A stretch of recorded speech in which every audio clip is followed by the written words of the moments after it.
देख रहे हैं एन स्टार न्यूज। सोलन में मानव भारती विश्वविद्यालय को लेकर राजेंद्र राणा ने प्रदेश सरकार पर तीखे प्रहार किए।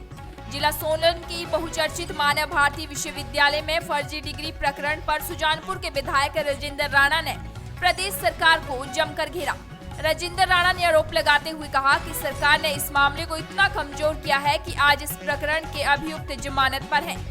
विधायक ने कहा कि इतने बड़े प्रकरण पर प्रदेश सरकार सीबीआई जांच से पीछे क्यों हट रही है। ये बात राजेंद्र राणा ने सोलन में आयोजित पत्रकार वार्ता में कही।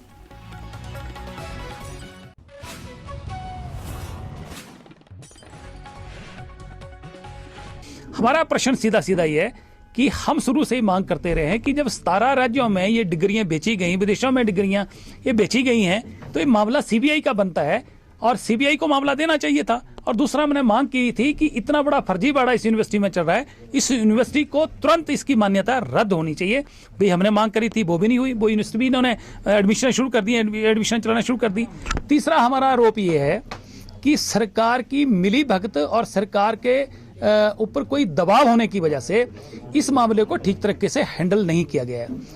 जो बेल हुई है, माननीय न्यायालय ने तो एविडेंस के आधार पर बेल दी होगी, परंतु इस मामले को ठीक तरीके से प्लीड नहीं किया गया है, तो इससे शक जो और बढ़ जाता है। इसलिए हम फिर मांग कर रहे हैं कि तुरंत इस यूनिवर्सिटी को बंद किया जाए, इसकी मान्यता रद्द की जाए और इस मामले को सीबीआई को दिया जाए।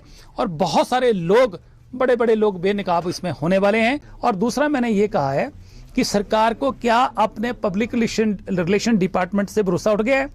पिछले ही सरकार जब भाजपा की बनी थी उसमें भी इन्होंने प्राइवेट एजेंसी हायर की थी। आज इन्होंने फिर से पब्लिक रिलेशन डिपार्टमेंट पर भरोसा ना करके प्राइवेट एजेंसी पर भरोसा जता रहे हैं, टेंडर कॉल कर रहे हैं। सरकार को क्या ऐसी जरूरत पड़ गई है कि अपनी पब्लिसिटी जो है पब्लिक रिलेशन डिपार्टमेंट से नहीं हो नहीं रही है और प्राइवेट एजेंसी हायर करने की बात कर रही है।